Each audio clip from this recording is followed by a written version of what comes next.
გამარჯობათ მეგობრებო, ყველას მოკითხა ბედნიერება, სიხარული და კარგი ამბები. გავაგრძელოთ ჩვენი ამბები. მიყვარს ჩემი უბანი. ნახეთ რა გამწვანებულია სულ. აქ უმაღლესი დონის პარკი გვაქვს, ეს ჩემი სავარჯიშო ადგილი. ძალიან კაი ადგილი არის. ქალაქში 4 გაჩერებით არის, მე მაშინ მიდიხარ თავისუფლების მოედანზე მეტროთი. აქეთკენ აეროპორტი. აქეთ პოლიკლინიკა, ნავთრუხი, ბაზარი და ერთ სიტყვით ძალიან მომწონს ჩემი უბანი. სუფთა ჰაერიც გვაქვს და ისეთი გადატვირთულიც არა ვართ. ეს წინა მხარე და აქეთ ამ მხარეს არის სამხედრო ნაწილი. ვასმოი პოლკს რო ეზახდნენ თავის დროზე, აქ რუსული ჯარი იდგა და აქეთ ეს კორპუსები არ იყო, ეს ვაზისუბნის მხარეა, მაგრამ ეს იყო გარადოკი და რაღაცნაირად მოყუჩებულები ვართ რა. ვაზისუბანს და ვარყეთისა და ქალაქ შორის და საკმაოდ ისეთი კულტურული წესიერი, რა ვიცი, აი ყველას ვიცნობ ფაქტიურად ბავშვობიდან აქა ვარ და ძალიან ვამაყობ ჩემი უბნით. ეხლა რატო დავიწყე საუბარი და რატო გაჩვენეთ ამ ადგილს? აი ეს იყო სამხედრო ნაწილი, წეღანაც რო თქვი, ვასმოი პოლკი ავახსენებული. ვასმოი პოლკი ითვლებოდა შინაგან ჯარები იყო რა, ასეთი პოლიციასთან, მილიციასთან დაკავშირებული, რომელიც წესრიგს ამყარებდნენ. მაგრამ მთელი ბავშვობა ეხლა ხო დარბიხარ აქ სულ დავდიოდით ხოლმე ნაწილი, სამხრეთ ნაწილი. ჯარისკაცები ჩუფრინდნენ. ეს სნაჩოკი ქართულად როგორ არის და იქ იყო რაღაც სავარჯიშო მთელი ამბები, ტურნიკები, სტადიონები, კაზარმები იყო და ასე თქვა ორგანულად ვიყავი შერწყმული და ეს იყო ვასმოი ისა გარადოკი მოგეხსენებათ მეგობრებო, ოფიცრებს ხო ყავდათ სოშულები და ცხოვრობდნენ აქ. და ძალაუნებურად, ვინაიდან უმეტესად რუსულენოვანი ხალხი იყო, უკვე 4-5 წლის ასაკი და მე შენილოდ ლაპარაკობდი რუსულად. ეხლა ეს უკვე სამხედრო ნაწილი არ არის და მიდის მშენებლობა. ეს ავახსენებული კორპუსები და ასე შემდეგ. კაი, ჩავიდით ეხლა ქვემო და გავაგრძელოთ ჩემი სათქმელი უნდა გითხრათ და რატო ჩავთე ეს ვიდეო აქედან.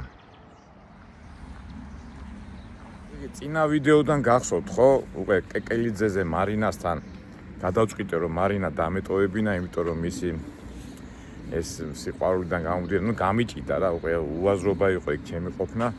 და დავანებე კეკელიძეს თავს და ესე იგი მუშაობ უნივერმაგში, ამ დრაივზე ვარ და პერიოდულად რაღაცებს ვაკეთებ, მაგრამ ჩემი შვილი რომ მეუნება ასო ყაჩაღებზე ლაპარაკობ, ასეთი ცხოვრება იყო და ის ჩხუბები და ამ დრაივზე, ბუტკებზე ჩვეულებრივი მომენტი იყო, მაგრამ ისეთი დამღლელი იყო ეს ტიჭკებს რო ვეძახით ამ დაგადუქში და იმეებში და მე ძირთადად მანდ არ ვიყავი. უფრო საღამოობით მოვდიოდი ხოლმე, ვთქვათ, გადარიცხვა ის გადამოწმება რო ხდებოდა რაღაცა მაგდამაგვარი და საღამოს ვიყავი ხოლმე, მაგრამ დღისით მაინც ხდებოდა შეტაკებები და უკვე ფიქრობდით ეკნებ რომ აი რაღაცნაირად მოუშორდეთ ამ ბუტკომანიას, ასე რომ ვთქვათ. ვთქვით, აზრები მომდიოდა და ერთი მომენტი ჩავარდა, ესეთი მომენტი და რამაც ჩვენ გვიბიძგა რომ ბუტკებით დაგვენებებინა თავი. მხედრიონისა და 1000 ხალხისა რომ დადიო მხედრიონი და ლავაზები, აი ეს გვარდია, ეს სამხედრო ნაწილი, ეს ბიჭები მოდიოდნენ იქა და შეაწუხეს და რაღაცა შელაპარაკება მოხდა და ჩემმა ასე ვთქვათ ბიჭებმა კარგად გაულაწუნეს ამ სამხედროებს. ისინი გაბრაზდნენ და ეს სამხედროები და მეორე დღეს თუ მესამე დღეს მოიყვანეს 15 კაცი და აი 15 კაცი მიადგა იმ დრაივს, მაგრამ იქ იყვნენ 2-3 ბიჭი იყვნენ და ამ 15 კაცმა ცემეს ეს ჩემი ბიჭები და ასქვია და მეც მოვედი და სანამ მე მოვედი ერთელი უბანი შეიკრიფა. უკვე 2 კაცი კი არა, უკვე იყო რაღაც 20 უცბად ვინც დადიოდა იმ დღეს და ეს 15 კაცი მე მოვიდნენ ისე აქ სამხედრო ნაწილთან. ეს ეხლა მე ქრონოლოგიას ყვები, ეხლა ზუსტად რომ ვერ გავიხსენო და 20-25 კაცი უბნელი მოვიდა ამ სამხედრო ნაწილთან, აქ იყო კაპეტი ადრის შესასვლელი და იყო გინებები, უბედურებები და ამ დროს რა ვიცი რა მოხდა, როგორ მოხდა. მე აქ არ ვიყავით, ქალაქში ვიყავი, მე მოვედით და ეს ამ სამხედრო ნაწილში მაშინ იყო გუჯარ ყურაშვილის ის გენერალი გახსოვთ არა ეს კასპელი გენერალი თავისებური კი გმირი ადამიანი იყო პატივცემდნენ, მაგრამ ნუ თავისებური ადამიანი იყო და მეგობრებო რა მოხდა, უყურეთ აი აქედან ერთი 400-500 კაცი იყო ამ სამხედრო ნაწილში და 400 არ ვიცი ბრძანება გასა ამ გენერალმა თუ რა მოხდა ეს კარები აი ხა ასეთ კარები არ იყო ჭიშკარი იყო და ეს ჭიშკარი გაიღო და გამოვარდა 400-500 კაცი აი როგორც ახლა ეს ჭიშკარი იღება და გამოვარდა ეს 400-500 კაცი და მთელ უბანს მოეძნენ და წავიდა ხელჩართული ბრძოლა და თითქოს აი ოკუპაცია თუ ომით რავი როგორ იყო მთელი ეს ჯარისკაცები მთელ უბანში დარბოდნენ და ყველა ვინ შეხვდებოდა ყველას ცემდნენ და იყო ერთი ამბავი ძალიან ბევრი ბიჭები გუბნენ და ნუ გადაირია უბანი გაგიჟდა წარმოიდგენთ უბანში ეს ჯარისკაცები თითქოს ისინი იყვნენ რა ჯერ ისედაც ხო ხალხი დანერვოზებულია სოხუმი დაცემულია და აქ ომობდნენ რა ესე იგი მოვედი რაღაც ეს 7 საათი იყო და აი ეს როგორც საომარი აი არეულობა იყო ზოგს თავი ქონდა გატეხილი ზოგს წვირი ეთი როგორც მახსოვს ეთი 10 კაცი სამანტყოფოში წაიყვანეს და ნუ და ეს დარბიან ეს ჯარისკაცები გიჟებივით რაღაცა და იყურებიან და უყე ჩვენ ჩავერიეთ მე რაღაცნაირად დაწყნა და უყე მოსაღამოვდა ეს ჯარი შევიდა გამოვარდა ეს გუჯარი ყურაშვილი და ხო იცი როგორ თავისი ყირო და ის მთელი ამბები და შეიყვანა ეს ჯარი შიგნით ეხლა ფიქრობთ რა გავაკეთოთ ხო ახლა რაღაცა ესე იგი ეს ჯარისკაცები აქეთ რო გამოვლენ წარმოიდგინეთ რა იქნება მთელი უბანი შეურაცხყოფილია დამცირებულია და ამის 2-3 საათია უკვე გაგიჟებულები არიან ბები ბაბუები ნუ უბანი არის ტრაგედიაში და ახლა ფიქრობთ ახლა ბიჭები რა გავაკეთოთ და ამათ რა ჯარია ხო ავტომატებიათ ისაკ და ნუ მოგვიწია უკვე ხალხი ჩარევა მაშინ ეს გუჯარი როგორც ვახსოვთ ჯაბაე იოსელიანს მაგრა პატივცემდა თუ რა ვიცი რაც ხონდა ურჩეთ და მოგვიწია ამ ხალხის შეწუხება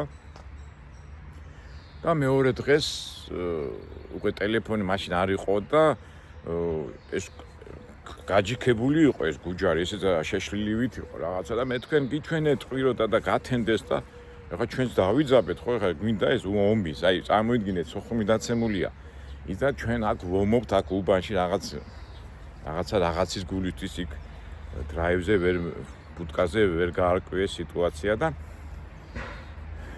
ეხლა სახში არ მოვედი მთელი ღამე ტრიალები უბანში იმ სამანტყოფოებში და ბიჭებში წაიყვანეს ეს უბნელები და წარმოიდგინეთ არ იყო გათენებული და იცოდნენ რომ მე აი ცხოვრობდი არ ვიცი საიდან იცოდნენ თუ ხომ ხედავდნენ ახლა მაშინ ჩვენ ის არ ქონდა ღია შუშაბანდი არ ქონდა და წარმოიდგინეთ ამ კაპეზე და ავტომატის ჯერი დაცხრილეს და აი მეზობლებს ეს სამ შუშები დაუმტრიეს ნუ ტყვიები მოხვდა აი ესროლეს ავტომატი ამ კორპუსს აი ამან უკვე მეც გამაგიჟა უკვე აღარ ვიცი და ნუ წარმოიდგინე როგორ დაიძაბა სიტუაცია და კიდო პლუს ამ არ მინდა ეხლა შეშლიმა ეხლა ნაძილობა წამოიყვანეს ასეთი პატარა ბეტერები ყავდათ და მოდი გაჩვენებთ იმ ბუტკას რომელიც ჯიხურს დააჯახეს და ის დააჯახეს და გადაუარეს იმ ბუტკას და მთელი ბუტკა დაანგრიეს აი წარმოიდგინეთ მეგობრებო აი მაგ სიტუაციაში ადამიანი როგორ უნდა მოიქცეს როგორ უნდა გააკონტროლო დამცირება შეურაცხყოფა ცემა უბნის წინაშე მთელი უბანი გაწყობილი გინებები ნუ და მე უკვე მოგვიწია უკვე კავშირების გამოყენება და ისევ და ისევ ის ავათხსენებული მხედრეონელები შევაწუხეთ და დღის მეორე ნახევარში მოვიდა დელეგაცია და შეხვდა ამ გუჯარი ყურაშვილს. ამ ბიჭების დანახვა არ უნდოდა და როგორც იქნა რაღაცნაირად მოახერხეთ და დაწყნადა სიტუაცია. აგერ რო აქები ჩემი, აგერ ჩვენ პოლიტიკა გვერდზე მაქვს, აგერ ტაძარი გვერდზე გვაქვს. და ნახეთ რა ლამაზი ბუნება ახლა ეს ადგილი როგორ უნდა გიყვარდეს და ყველა კუნჭულს უთხრა ვიცი ამისი ამ ჩემი უბნის. ყველა ერთმანეთს ვიცნობთ, ერთმანეთს პატივს ვცემთ და ვიღაცა ელემენტები კი სამხედროები არიან პატივსაცემი ხალხია, მაგრამ აიც უბანში და იმ გარემოში, სადაც ტრადიციებია, სადაც ისტორიაა, ასეთი ძალადობა და უაზრო სიტუაცია არ შეჰფერის ამას. კარგი, ხა გავჩერდეთ, ახლა მინდა იმ ადგილას მივიდეთ და მერე გავაგრძელოთ ჩვენი ვიდეო. ეხლა ესე ნახეთ ბუტკები პიტარდეთ რა ასე. ასე მინდა გიტოვებდა ახლა შუას, ეს შუშა, ამას ვარიანტი არის ჩვენ დროს გატეხავ. ეხლა ჩვეულებრივად წავიდა ამ პირველი მთელი ღამე. ამას მინდა ტოვებდა ასე ღიად. ძალიან ცუდი დრო იყო რა, საშინელი დრო იყო. მთელი ღამე ახლა ღამე ვინ დარჩებოდა ესე საქონელთან ერთად. ესე იგი, გავაგზავნე, ეს ბეტერი დაეჯახა ამ ბუტკას და სულ დაგვინგრია. ამოიდგინეთ, იქით და ბუტკა გადავრჩით. არ მივიდნენ, მაგრამ ძალიან დიდი შეურაცხყოფა იყო ეს ყველაფერი ჩვენთვის. ეხლა ჩვენ ისედაც უკვე ნაფიქრი ქონდა რა უნდა გაგვეკეთებინა, უკვე ვამზადებდით ამას.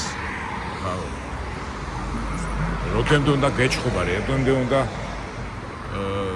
ყოფილიყავი ამ რიარიაში. ბარემ დავამთავრებ ამ გუჯარი ყურაშვილთან ურთიერთობას და ამ ჯართან. ჯაბას მხრიდან, ამ ფედერაციის მხრიდან მოხდა დელეგაცია, შევხვდით. გუჯარი ართმობდა, ესე იგი ჩვენმა კაკომ, ჩემაც მაკაზმა, მეგობარმა ხელი დაარტყა ამ გენერალს. და ეს ვერ მოვენერა, როგორ იმ ლაწირაკმა მე ხელი როგორ დამარტყაო. ახლა ზოგჯერ სუფრაზე რო ჯდებით ხოლმე. მე რომ აი ჩვენმა კაკომ გენერალიც ემამეთქნა. ეხლა რამდენ ადამიანს აქვს ცხოვრებაში გენერალისთვის ხელი გაარტყმული და ჩვენ კაკომ გაარტყა. ერთ სიტყვით მოვაგვარეთ, დაწყნა და ყველაფერი ის ზარალიც გადაიხადეს იმ შუშების მეზობლები, ახლა რავი, მეზობლები რა შუაშია ხოლმე და უკვე იმ ბუტკაზეც რაღაცა გამოვართვით, რაღაცა ეს სალაპარაკო არ არის და ასე თუ ისე უბანსა და სამხედრო ნაწილს შორის დამყარდა სიმშვიდე. ასე თუ მართლა სიმშვიდე დამყარდა და უკვე ჯარისკაცები რომ მოდიოდნენ, უკვე თავჩაგინდრულები დადიოდნენ. ახლა არ ვიცი ეშინოდა და არ ეშინოდათ, მაგრამ ჩვენი მხრიდან, უბნის მხრიდან ზედმეტი მოქმედება არ ყოფილა.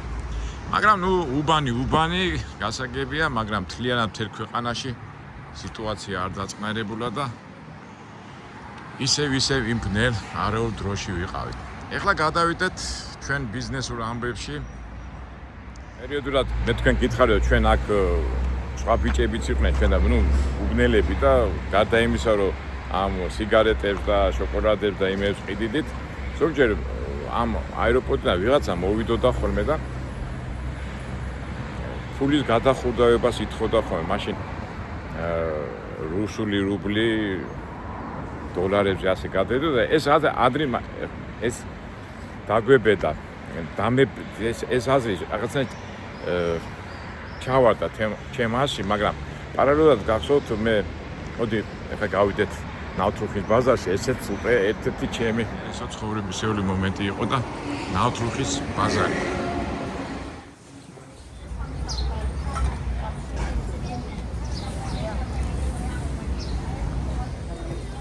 მოვედით ნავთრუხის ბაზრის ტერიტორიაზე და ნამდვილად არ მეგონა ჩემი ბავშვობიდან გამომდინარე, რომ ნავთრუხში ჩემი 2 წელი ვიყავით აქ და ეს პერიოდი ერთ-ერთი აქ რო გავატარებდი ამ დროს, იმიტომ რომ სხვანაირი აზროვნებით ვიზრდებოდი ჩვენ, წერილების მიღწევა გვინდოდა, ის გვინდოდა, მთელი ამბების მიღწევა გვინდოდა, განათლება, დიპლომატია ის, მაგრამ ამ დროს ყველა ოცნება დაინგრა და რეალეთ ნავთრუხის ტერიტორიაზე. იწყება ჩვენი მოქმედება ნავთრუხის ტერიტორიაზე.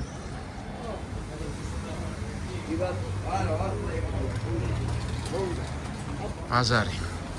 მეგობრებო, გახსოვთ ხოლმე ჩამოქვდა ბენზინი და ასეთი ბიზნესური მოწოდების თემა.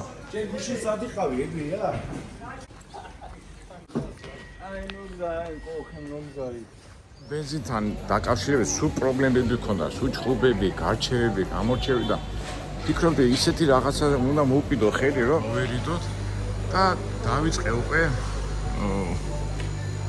ასე მოკლედ ახლა არ ვიცი ახლა როგორ ვთქვა. ესე იგი დავიწყეთ, ესე იგი კარტოფილის ჩამოტანა დავიწყეთ წალკიდან. ყველი რომელიც იქ აწარმოებდა ესეც მოხონდა. თევზი ჩამოდა ტასტალობიკები რო იყო, ის მოხონდა ჯანდარიდან. ჩამოვიდი და აქ ახლა ბევრი საბითუმო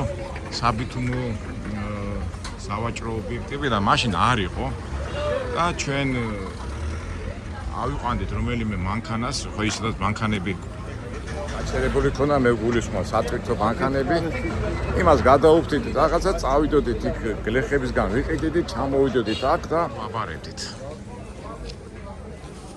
ზოგჯერ ფასი რო არ მოგეწონებოდა, ვიღაცა გამყიდეს ავიყვანდით და ასე პირდაპირ ბაზარში იყიდებოდა ეს პროდუქტები, მაგრამ ამას ისე ხშირად არ ვაკეთებდით.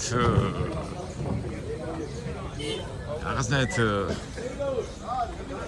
როგორ გითხრათ, საქმე ნამდვილად არ იყო, მაგრამ აი ეს როგორ გითხრათ, აი ეს კომუნისტური აღზრდა, აი ვაჭრობა, აი რაღაც ცოტა გვეხამუშებოდა რა. ეხლა ახალგაზრდა ბიჭები ვიყავით და ეხლა აქვე კომბოსტო აქტრიალი ცოტა გვეხამუშებოდა, მაგრამ მაინც პერიოდულად ვაკეთებდით. ეხლა დიდი მოგება არ რჩებოდა, მაგრამ რჩებოდა და ამასაც უნდა ყველაფერს თავისი მუღამი. ალბათ ამ პერიოდსაც მე ცალკე მოვყვები თავის სპეციფიკური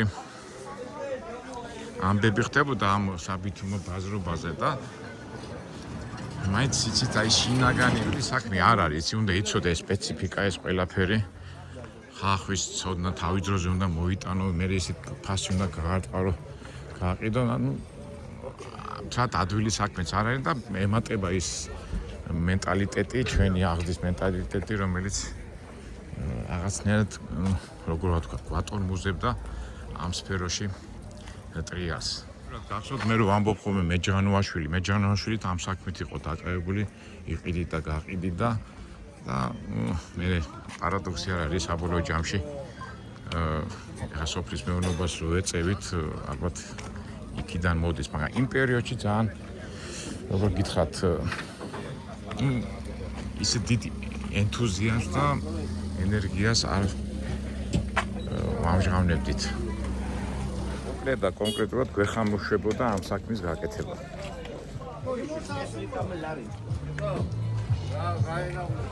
თუმცა ეხლა დღევანდელ დღეს უკვე ორგანიზებულად ხდება, უკვე ამხილა მაღაზიები, ამათაც ცოდნა უნდა და მე რო ვამბობ ხოლმე რომ აქეთ-იქით არ უნდა იხტუნაო, რაღაცა ერთი საქმე უნდა აირჩიო და მიხედო.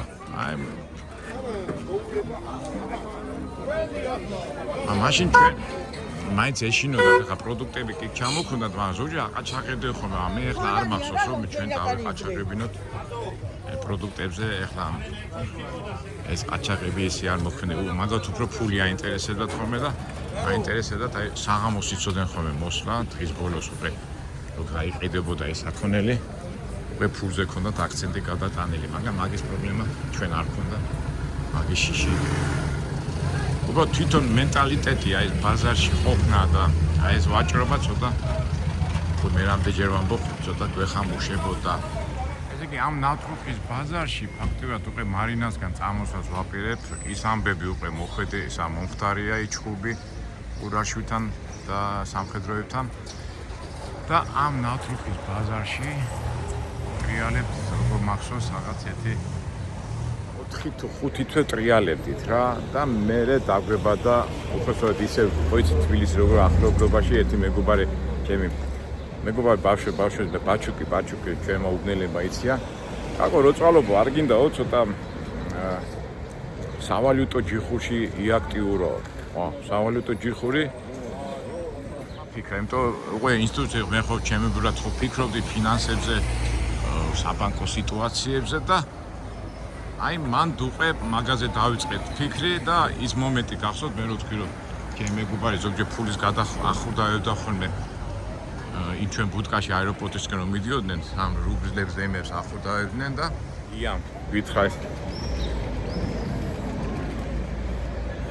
მეთმა გადაცვლია ჩემი ბავშვის მეგობარი გია ხრუშა ახობაძე და იმან მითხრა ბიჭო რაღაცაო რო გადახურდაება გადმოხურდაებაშიო ფული რჩება, მან როგორი პრინციპია, ხო იცით რა, სიტუაცია $100 თუ იყიდე 250 ლარად, მე მყიდვე 252 ყიდი და 2 ლარი რჩება რა, ეს პრინციპია რა.